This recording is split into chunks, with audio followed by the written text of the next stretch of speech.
అమిత్ షా నిజామాబాద్ జిల్లా పర్యటన సందర్భంగా అర్ధరాత్రి ఎలాంటి సమాచారం లేకుండా ముందస్తుగానే వామపక్ష పార్టీల నాయకుల్ని, వామపక్ష ప్రజా సంఘాల నాయకుల్ని అరెస్టు చేసి నిజామాబాద్ టౌన్కి సుదూరంగా ఉన్నటువంటి ప్రాంతాలలో నవపేట, మాకులూరు లాంటి ప్రాంతాలను నిర్బంధించడం జరిగింది. దీన్ని వామపక్ష పార్టీల తరఫున సిపిఐ పార్టీ జిల్లా కమిటీగా నేను తీవ్రంగా ఖండిస్తూ ఉన్నాం. అలాగే ఎందుకు అరెస్ట్ చేశారో అమిత్ షా తెలుసు, ఆయనకు సిగ్గు లేదు. కానీ సిగ్గు లేకుండా మూడవసారి బస్సు బోర్డుని ప్రారంభించడానికి వస్తున్నాం కాబట్టి ప్రజలు తిరుగుబాటు చేస్తారేమన్న భయంతో ముందస్తుగానే అరెస్ట్ చేశారు. ఇప్పటికైనా సిగ్గు లేకుండానే మళ్ళీ మూడవసారి ప్రారంభించిపోయిండు. మళ్ళీ దానికి ఎలాంటి డైరెక్షన్స్ కూడా లేవు, ఎలాంటి విధి విధానాలు కూడా పంపించలేదు. ఇట్లాంటి వాళ్ళు మన పాలకులు సిగ్గుపడతారు.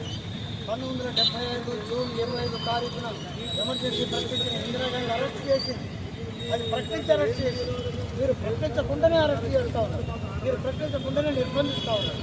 కాబట్టి మీది కూడా అత్యవసర పరిస్థితే, మీది కూడా ఎమర్జెన్సీని, అప్రకటిత ఎమర్జెన్సీ నడుస్తూ ఉన్నారు. దీన్ని మానుకోవాలి. ఈ నిరంకుశ నిరంకుశ ప్రభుత్వాన్ని నడుస్తున్నటువంటి మీకు ప్రజలు ప్రవర్తిస్తున్నారు, తగిన బుద్ధి చెప్పడానికి సిద్ధమవుతున్నారు. ఇప్పటికే మన పార్లమెంట్ ఎన్నికల్లో తగిన బుద్ధి చెప్పడం జరిగింది. మొన్న జరిగినటువంటి గుజరాత్ ఎన్నికల్లో కూడా, ఉప ఎన్నికల్లో కూడా మీరు ఓడిపోయినారు. మీరు సిగ్గు తెచ్చుకోవాలి. ప్రజలకి దూరం అవుతున్నామనే ఆలోచన చేయకుండా ప్రజల్ని మరింత ఇబ్బంది పెట్టే ప్రయత్నం చేస్తూ ఉన్నారు. అందుకోసం మేము చెప్తా ఉన్నాం, మీరు ఎప్పుడు నిజామాబాద్ జిల్లా కేంద్రానికి రాష్ట్ర ప్రభుత్వంలో ముఖ్యమంత్రితో పాటు ఇతర మంత్రులు వచ్చినప్పుడల్లా, అదేవిధంగా కేంద్రంలో ప్రధానమంత్రితో పాటు ఇతర మంత్రులు కేంద్రానికి వచ్చినప్పుడల్లా ప్రభుత్వాలను ప్రశ్నిస్తున్నటువంటి వామపక్ష పార్టీల నాయకుల్ని, వామపక్ష పార్టీల అనుబంధ సంఘాల, ప్రజా సంఘాల నాయకుల్ని అక్రమంగా అరెస్ట్ చేసి పోలీస్ స్టేషన్లో నిర్బంధించడాన్ని సిపిఎంఎల్ మాస్ లైన్ పార్టీగా, అదేవిధంగా వామపక్ష పార్టీల తరఫున మేము ఖండిస్తున్నాం. ఇది ప్రజాస్వామ్య విలువలకు వ్యతిరేకమైనటువంటిది, రాజ్యాంగానికి వ్యతిరేకమైనటువంటిది.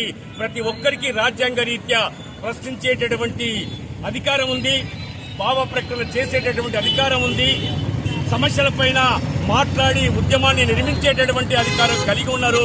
అలా ప్రశ్నించడమే తప్పుగా భావించినటువంటి అధికార దానంతో ఉన్నటువంటి రాష్ట్ర కేంద్ర ప్రభుత్వాలు ప్రజా సంఘాల నాయకుల్ని, వామపక్ష పార్టీల నాయకుల్ని అరెస్టు చేయడం విడ్డూరంగా ఉంది.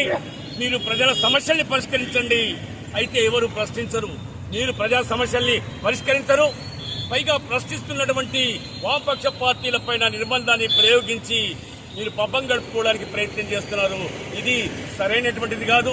ఈ విధానాలను ప్రజలు, ప్రజాస్వామికవాదులు ఖండించాల్సినటువంటి అవసరం ఉందని విజ్ఞప్తి చేస్తున్నాం. అదేవిధంగా రాష్ట్ర కేంద్ర ప్రభుత్వాలకు